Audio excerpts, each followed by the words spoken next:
दुनिया इस समय चुनौतियों से जूझ रही है और एक तरफ युद्धों का तनाव तो दूसरी ओर स्वास्थ्य से जुड़ी चिंताएं। इसी बीच कोविड-19 ने एक बार फिर लोगों का ध्यान अपनी ओर खींचा है। हाल ही में कोरोना वायरस का एक नया वेरिएंट सामने आया है, जिसे वैज्ञानिकों ने BA.3.2 नाम दिया है। आम बोलचाल में इसे सिकाडा कहा जा रहा है। आइए जानते हैं क्या है पूरा मामला। नमस्कार, मैं हूं आदित्य। इंडिया.com में आपका स्वागत है। कोविड के इस वेरिएंट का नाम सिकाडा एक खास वजह से रखा गया है। इसके नामकरण के पीछे की वजह यह है कि सिकाडा एक ऐसा कीड़ा होता है जो कई सालों तक जमीन के नीचे छिपा रहता है और फिर अचानक बाहर निकलता है। ठीक उसी तरह यह वेरिएंट भी लंबे समय तक गायब रहने के बाद फिर से सामने आया है। यह ओमिक्रॉन के BA.3 परिवार से जुड़ा हुआ है, जो साल 2022 की शुरुआत में लगभग समाप्त हो चुका था।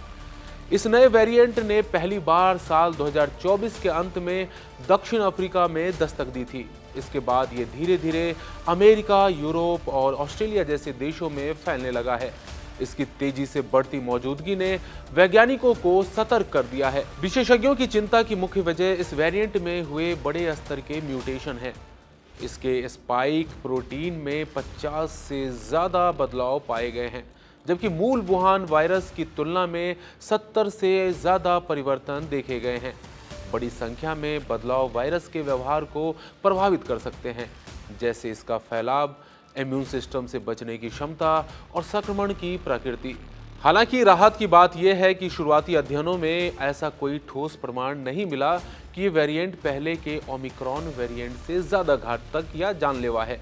वैज्ञानिक लगातार इस पर नजर बनाए हुए हैं और इसके प्रभावों पर गहराई से अध्ययन कर रहे हैं। फिलहाल स्थिति को लेकर घबराने की जरूरत नहीं है, लेकिन सतर्क रहना बेहद जरूरी है। मास्क पहनना, हाथों की सफाई और जरूरत पड़ने पर वैक्सीनेशन जैसे उपाय अब भी उतने ही महत्वपूर्ण हैं। कुल मिलाकर सिकाडा वेरिएंट एक बार फिर ये याद दिलाता है कि महामारी पूरी तरह से खत्म नहीं हुई है। हमें सावधानी और जागरूकता के साथ आगे बढ़ना होगा। अभी के लिए बस इतना ही। बने रहिए इंडिया.com के साथ। शुक्रिया।